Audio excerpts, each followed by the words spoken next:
So, summer's coming up fast now, and honestly, feels like it might already be here. And there's a lot of ways you can enjoy this hot weather, but if you're like me, one of the best things to do really any time of the year is to set it down some windy back roads in a convertible sports car with the top down. Now, in order to do that though, you need a very specific kind of car. Something nimble, lightweight, and with enough punch to at least make you pucker up a little bit. Now, like many things these days, they don't make them like they used to.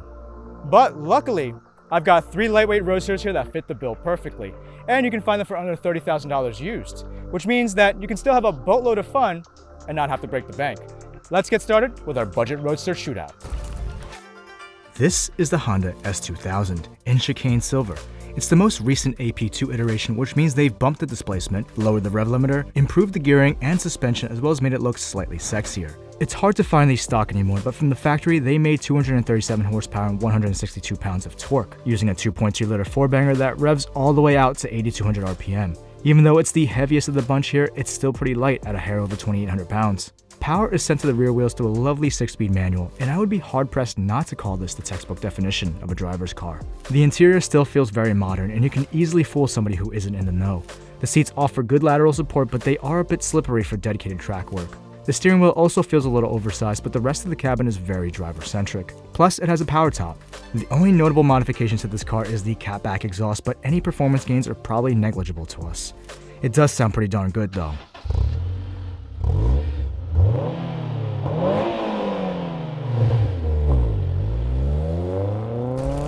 The first thing you'll notice when you drive this thing is how compliant the suspension is and how confident the gearbox feels. It's no Mercedes, but it's noticeably more comfortable than the 124 and night and day better than the Miata. The rear feels slightly soft to a corner, but it's only because I've been driving the other two. The other thing you'll notice is how cool the dash cluster looks and really how neutral the car feels. It's overall a very well balanced Roadster. The S2000 is basically one of those cars that have become a cult classic because that's kind of what happens when you stop making a sports car that's actually really fantastic.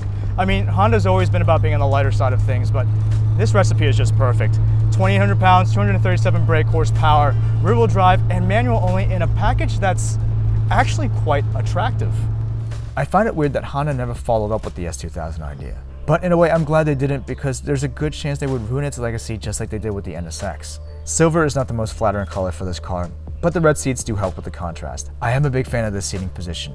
Braking confidence is good for street use, but for track work, the pedal feels a bit soft. Another thing you'll notice is that a lot of these cars are going to be in the 100,000 mile range, but don't be discouraged because it's a Honda. You can track the crap out of it and it'll keep on ticking. Next up is the Fiat Abarth 124 Spider in Rosso Red. And I know I'm pronouncing Abarth wrong, but who cares? Potato, potato. In the most simple terms, it's a turbocharged Mazda Miata with some cool Italian badging. In stock form, it's got a turbo 1.4-liter multi-air inline-4 that makes 164 brake horsepower and a healthy 184 pounds of torque. It's the only manual soft top in this comparison, which also makes it the lightest. However, it makes up for that weight by having a 6-speed automatic transmission, so the estimated curb weight is around 2477. And because it's basically a Mazda, the interior feels very familiar. The only real giveaway is the big red tachometer. If you've been following this channel, you know that this particular copy is almost full bolt-on with a Euro Compulsion Phase 2 tune. Luckily, EC was able to program the stock tune back into the car by just leaving the car out of sport mode. So that's how we're going to keep the playing field fair. The exhaust is a necessary modification for the 124 because it makes it sound the way they originally intended, at least when they designed the Abarth 500. Let's have a listen.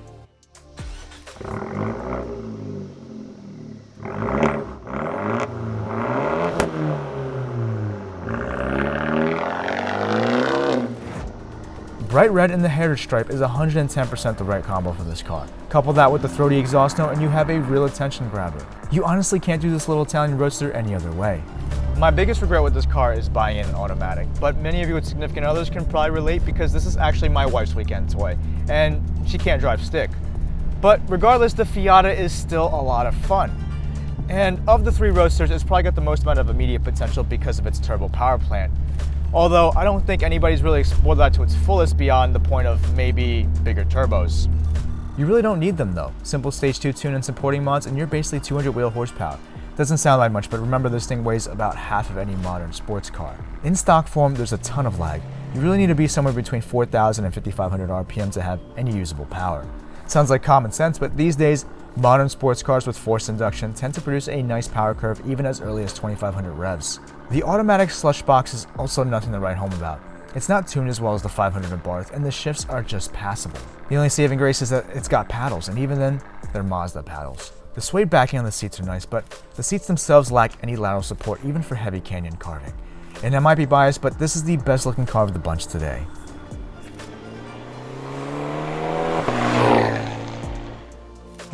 The legendary Mazda Miata. This car spans 4 generations that dates back to the late 80s. It's now the ND2 generation, and this car is an RF GT in ceramic metallic, basically off-white. It's got the GTS package, which means it gets all the track goodies, but also has luxurious creature comforts like leather and heated seats. Couple all that with the RF hardtop and it weighs just a hair more than the 124 at 2,493 pounds. Power-wise, it sits somewhere in the middle at 181 horsepower and 151 pounds of torque, all generated from its 2-liter naturally aspirated 4-cylinder that revs to 7,500 RPM. So I expect this power band to be pretty predictable and easygoing. Since Mazda Speed doesn't exist right now, the Miata is their flagship sports car, and I am sorry to say, the exhaust note really disappoints.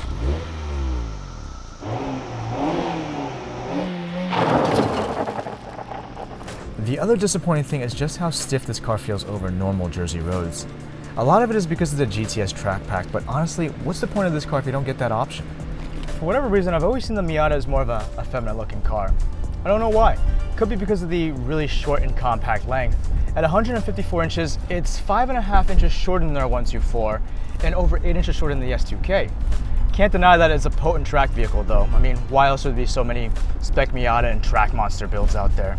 It's inexpensive, easy to drive, and the sky's the limit in terms of aftermarket. You could go as hardcore as a full V8 swap or just do the sway bars and tires. In either scenario, a good driver in this thing will probably slay your typical supercar around some corners or at least in an autocross. I'm not a fan of the gearbox at all. It's better than the 6-speed manual from the 124, but it still feels very pedestrian. Clutch uptake is too low, the throws are too long, and it's just not very satisfying to drive hard. I gotta say, in a straight line it feels slower than the S2000 and it doesn't have the mid-range punch that the turbos provide in the 124. But I get the impression that this thing feels much more rigid through a corner, despite the fact that the hardtop is technically not structural support. Ultimately, I bet this thing's gonna do pretty well through our handling test.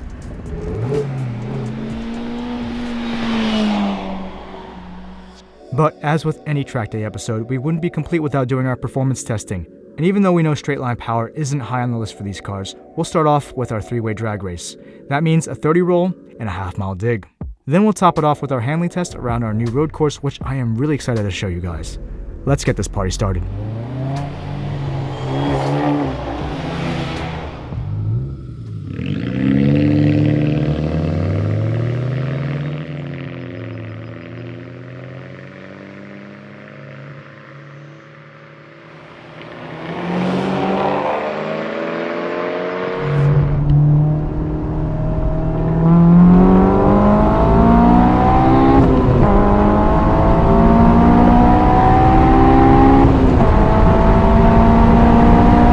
I'm surprised I'm pulling away from the Miata here, but dang, look at that S2000 just walk us both.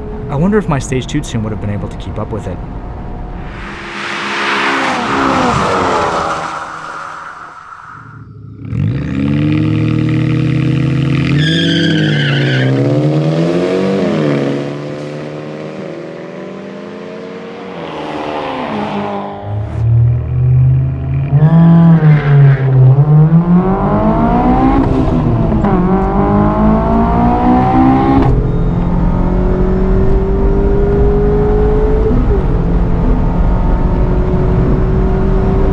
We know the S2000 is the faster car in a straight line. Unfortunately, it botched the 1-2 shift, but having the automatic in the 124 really gave me a big advantage in this race. Let's move on to the handling test where we'll start with our Abarth 124. Turn 1 and turn 2 coming up. Wow, that's a really good looking Airstream. My wife and I have been thinking about getting a camper lately. Alright, into our first real corner. And a little chicane action. I really like this area. It feels like you can build up a lot of speed through here. This one's one of my favorites. A nice wide double apex into turn 6 where we have a lot of room to push the car laterally. And then onto our straightaway. Very unexciting in this thing, as you can tell.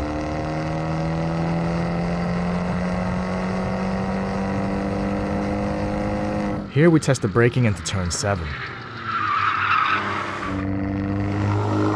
And then through turn 8 across the finish.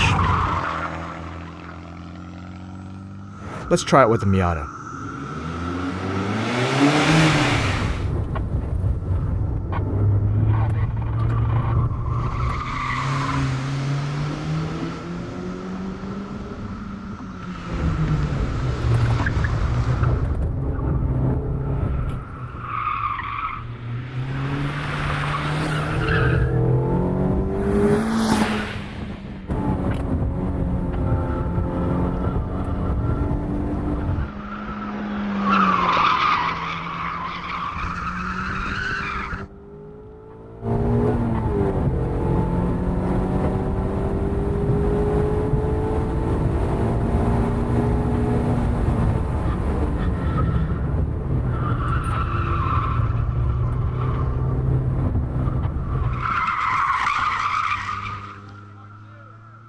And finally, the S2K.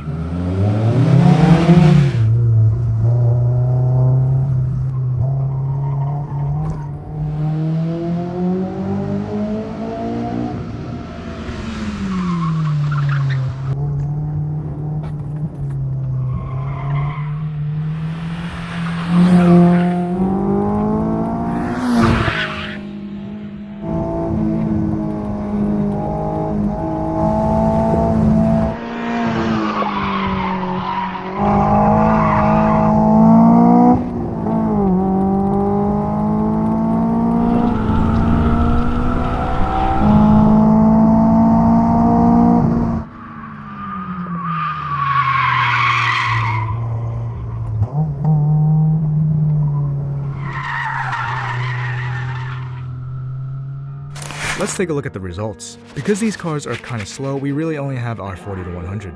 The Abarth 124 did that in 14 seconds flat, and it's slightly faster than our bone stock time of 15 seconds, but significantly slower than our fully tuned hero time of 11.1. In terms of lap time, it put down 51.29 seconds, and that's rather quick. It's actually quicker than the other two, but I attribute that to it perhaps being our personal car and me being more comfortable pushing it further.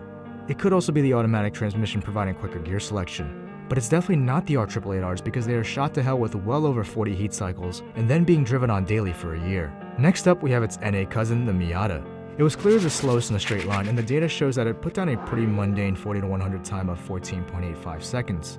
The good news is that it isn't the slowest car we've ever tested, but it indicates that Mazdas tend to dominate this section of the fast list. I do hope they change that soon. But we know that the Miata's forte is that it knows its way around corners. However, in this regard, it was a full second slower than the 124 at 52.29. Which is odd because it definitely felt quicker in the turns and had better braking confidence. But the stiff suspension did make it more of a handful around the rough parts of the course. It also posted the slowest of the other metrics as well. For reference, we ran it on the factory Bridgestone Potenzas. Last but certainly not least is the S2000 with a blistering quick 40 to 100 time of 11.71, which means that it can hang with some more modern entry trim performance cars. And it might even still pull on our Abarth 124 with the Stage 2 tune. That's amazing for a 15-year-old car that isn't even trying to be fast in a straight line. In terms of lap time, it was just a hair faster than the Miata at 52.21 seconds. It was running Firehawks that have a 340 treadwear rating, so it might have been handicapped there. Overall, it felt like it had the most body roll through the chicane after turn 3, but the brakes were better than I thought. We have to remember, this car is a solid 300 pounds heavier than the other two, and despite that, it still posted the best overall road course stats. For a more detailed look, check out the fast list link in the description below. So now that we've seen all the objective data from the performance tests, and I've given you my general driving impressions, I think it's time we crown a victor. But like your mom used to tell you back in grade school where everyone's a winner, and that's usually a lie. It's actually true here. You can't go wrong with any of these three Roadsters. I'll just come out straight and say it. The S2000 is my first place pick. It's well balanced, soft enough for daily driving on our terrible New Jersey roads, but sharp enough to carve through tight technical courses. Plus, the power delivery is linear and predictable. Of course, the Miata, being NA, also has a linear power band. It's not nearly as satisfying as being able to rev all the way out past 8,000 RPM. Not to mention, the gearbox and the clutch in the S2K is leaps and bounds better than the 6-speed in the Miata. And even though the S2000 is technically over 2 decades old now, the interior feels more modern than both of the Mazdas we had today. The tachometer alone is worthy of praise. Of course, you don't get certain things like integrated Bluetooth, blind spot detection, or heated seats, but come on guys. Anyway, that leads me to my next choice, and it always poses the same question. how do you make a Miata better? Add boost. And that's basically what the 124 is.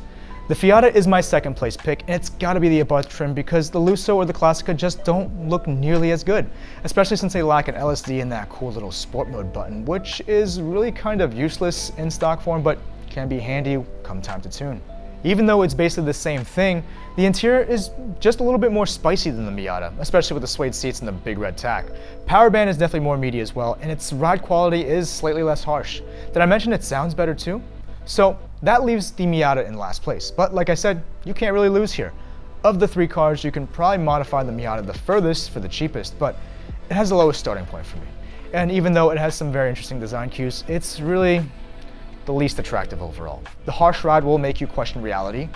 It lacks enough punch to keep up on the straightaways, and the gearbox, it just leaves a lot to be desired. Of course, these are just my opinions, and they might differ from yours. That said, they are all great drivers' cars, and I'd be happy ripping them around any track. But yeah, I want to hear what you guys think and how you might have ranked this lineup. Let me know in the comments below. Anyway, that's it for this episode, and as always, I will catch you all on the next one. I hope you guys enjoyed this video as much as I did making it. If so, it'd be awesome if you can hit that like button and share the video with your friends. I can't cover everything I want to in the short amount of time that I have, so if I missed something, let me know in the comments below. As you probably know, it's mainly just me and my wife doing this channel in our spare time. So if you want to show your support, I'd really appreciate it if you took a look at our merch store, or maybe bought something through our Amazon affiliate links in the description below. And if this is your first time here, don't forget to check out some more videos on the channel. I produce all sorts of cinematic car content, so if you like what you see, smash that subscribe button for new episodes whenever they come out. Thanks for watching.